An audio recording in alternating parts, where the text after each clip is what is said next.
Hi guys, we're here with another Amazon Video Direct kind of tutorial. Today I want to talk about closed captioning. It's something a lot of you are saying is not on YouTube, obviously. People on Facebook have been mentioning it, people I talk to in general, and me when it all first started.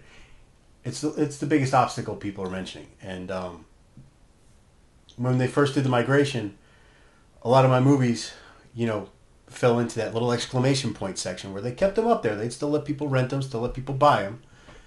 But until the closed captionings were on there, I could not participate in Prime. And now that I'm on Prime, most months, every movie makes at least what it was making as sales and rentals in Prime alone.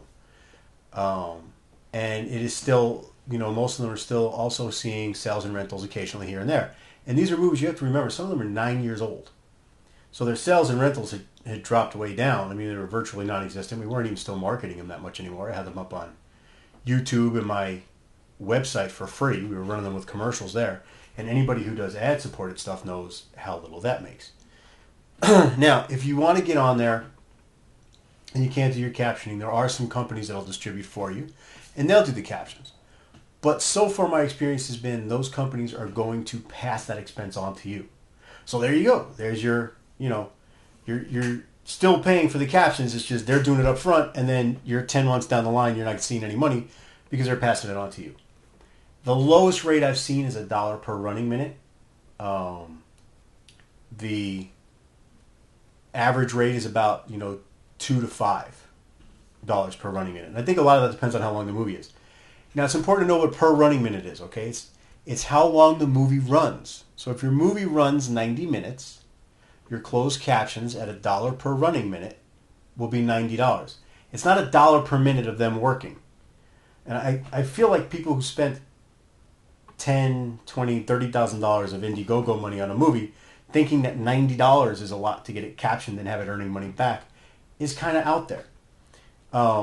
Even people who spend $1,200 on a movie like I've done, most of the Alien Vengeance movies have been well under that. The shorts, generally cost less than a caption would for a feature film.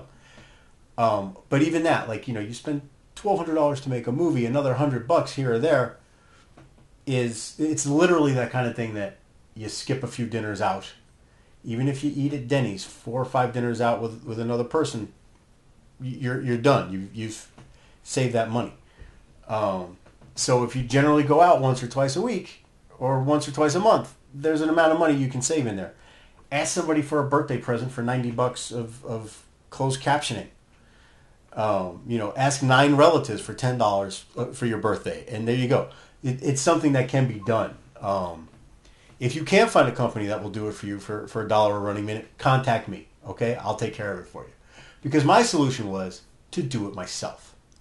I wound up buying some software. If you check the Facebook Hocus Focus Productions page, you'll find out what software I bought. It's not something I want to mention here. I haven't spoken to them yet about it, so I don't want to just go out there and do it. But it's a very good company. They help you as you go. There's a little bit of tutorial in there and everything else, so you'll be good to go if you buy it. And it costs about as much as it would cost to caption one feature-length film. A little bit more, but not much, depending on what your feature-length films are. Now, I can understand if you have short films, maybe that's not your way to go. If you have 5 and 10 minute movies, sending it out might be your way to go. Or there is, as there always is, and if it's there, I or one of my friends will find it. And Tiffany, this one was you. There's always a free option. Okay? And right now, where you're watching us right now, is where your free option comes from.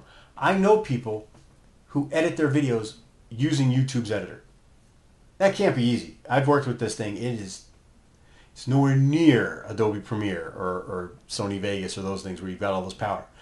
But for those quick cuts that people like and a little bit of cleanup, adding a little bit of sound, this works. And it's the same thing with your closed captions. It's not ideal, but you can do closed captioning in right here on YouTube, right on the website, right on the channel. You load your video here, you caption it, you download the SRT file. I believe it's SRT. And I prefer using an SCC file for my Amazon videos. But there was one case where for some reason the SCC file created, they didn't accept it, they didn't like it. It was actually a problem with the file. It wasn't the what I typed in. So I just did an SRT rep and boom, they took it. I usually wind up making both now because I load one to, I'm sorry, it was YouTube that wouldn't take it. So I load it there and then I put the captions on YouTube when I release the video on YouTube. So I have my captioning for both now once it's done. But you can create your captions using YouTube, send them in, and put them on your video on Amazon. The things you want to look for when you do it. Make sure you catch all the dialogue and make sure you get the dialogue to a point where people can tell when you switch speakers. So if someone's speaking off screen, you put the character name in all caps and then the dialogue they say. But when they're talking together, what I usually wind up doing is a line break between it. If you can, you want to set one to one side where that character's speaking, one to the other side where that character's speaking. But if you can and everything's centered, I'll have the one character speak, a line break, and then the other character speak. And this seems to be okay with them. Parentheses or brackets for music and sound effects. From what I've seen of what they accept, because I'll turn the captions on, and this is a good thing to do when you're watching videos on Amazon Prime.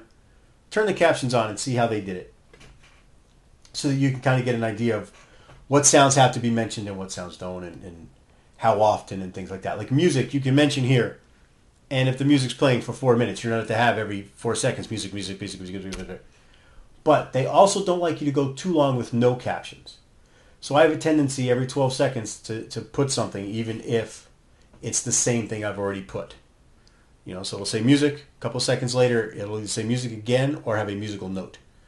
The musical notes you generally use for songs, so it'll be one side and the other of the lyrics, if the lyrics are important. If the lyrics aren't important, I don't always go through the trouble to type them out. Sound effects, I try to get a little creative. Sometimes it'll just be gunshot, but sometimes I'll actually put bang, bang, bang when the gun, fires several times. And it's a little Batman-y, right? A little 1960s Batman. You put bang, bang, bang, pow, zang, boom. But it's more fun, and I think it's probably more fun for people to read. And so far they've been passing muster, so I keep playing that way. It's how I like my captions to read. One of the things I like about the closed captions is, when you shoot a movie for $1,200 in 5 days, you don't always have control of the sound the way you want it to. And occasionally a couple of pieces of audio they'll get a little out there where they're hard to hear. And if the captions are there, you can put an important line in the closed captions, and now people can actually see it. And it makes your movie that much easier for your fans to understand. So it's a little bit of a crutch, but it's nice. I do wish Amazon Video Direct would make it easier for me to put up translations for other countries. Right now, I don't have a way to do that, except maybe for Spain, because my wife and my sister-in-law speak Spanish, and I have relatives who speak Spanish. But, for Japan, I don't know anybody that'll do it for me for free and translate my stuff into Japanese. But if I did, it would be nice to be able to actually put the track in there. But they only accept the one set of captions, so you're kind of stuck with the language you choose, and in most cases, they require English for America, so you're going to have to put in the English captions. But so, you've got your free option. You want to put your music in parentheses, or in brackets. You want to put your special effects in parentheses. You want to make sure you're clear about which character is speaking. One of the things I read suggested not using contractions too often. So when I say can't, it might read cannot. I've found that contractions aren't something that'll negate them from accepting it. And if it's germane to how the person speaks, gonna, and some accent and stuff, I think it actually works well to put it in. But I'm not a captioning expert for, the hearing impaired, so I don't know if it's actually easier read to constantly use the elongated version of things. You are going to have to learn how to leave some words out. So I'm very verbose on these videos. I speak too much. I talk too frequently. And what you're going to have to do here is, in a 4-second period, you're only allowed to have so many lines of captioning. If your actor speaks too quickly or your character speaks too quickly, you're going to need to cut that down.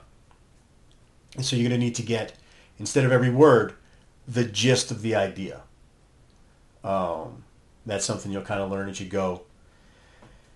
But so far, knock on my desk, which is going to be terrible sounding because my audio recorder is sitting on the desk. so far, none of my movies have been turned down for the captions themselves. Uh, that being said, it can always happen. You know, I can miss putting something in or whatever. Even my silent film, Z the last letter, had to have closed captions. So even though all the words come up as text in between scenes, if a character speaks, and I believe it's only 2 or 3 times, um, that's the only time they're speaking in the movie. Because there's music and there's 1 or 2 sound effects. That's it. I had to constantly put captions saying there was music. For this, I took the option of actually saying what kind of music. So rock and roll, or surfer music, suspenseful music, Western music. I don't always do that. Sometimes I just put music, and the scene kind of gives you an idea of what type of music it would be. But you might want to put music builds, music fades, things like that, descriptive terms in to help get the idea across of how the music's backing up the scene. But for a silent movie, they're still going to want some kind of caption to reassure the people watching it that it's silent for a good amount of the time. What kind of music there is, if there are any sound effects they're missing, just so people know they're not missing sounds that should be there. So keep that in mind if you've got some silent shorts. So now, a little bit of sales pitch here. If you need it done, and you're an independent, and I mean a truly independent, somebody who's financing these things out of pocket, I may be able to, for a few people, over the next few months, beat that dollar per running minute rate. I don't type that quickly, guys, so if I go much cheaper than that, I'm working for less than minimum wage. And you wouldn't want me to do that, would you? But I'm pretty much caught up on captioning my movies. I have 2 more shorts to go and 1 feature, but that feature is going to be a bear. So I'm procrastinating on that one a bit. And I'm editing a feature at the moment, but, if you really need something done and you're not in a complete rush to get it done, but if captions are the only thing holding you up from getting you on Prime, please get in touch with me. Mention this video. Tell me just how desperately independent you are in making your videos. You shoot them on your mom's borrowed phone, or you had to, buy a computer and return it when you were done editing, or something like that. Let me know why the dollar per running minute is just a crushing amount of money, and I'll see what I can do. Okay, no promises, but I will talk to you about it, and we'll try and figure something out. All right, guys? I hope this was somewhat helpful. Remember that YouTube is a tool for you. You can even try the auto captions, but you will need to edit them. Accuracy on the auto captions is terrible right now. It's gotten a little better, but for some people it's really bad. They don't include sound effects. They sometimes mention music, but you're going to need to edit and fill in those blanks and correct a lot of the words. But once you do the edit, you can get your captions out of there. So free captions just work, and I'm assuming you put work into your movie, right? So to get it to a much wider audience, 4 countries, you might want to put in that little bit of extra work. If you don't, get in touch with me. I'll see what I can do. We'll see you next time when we will talk about your video encoding.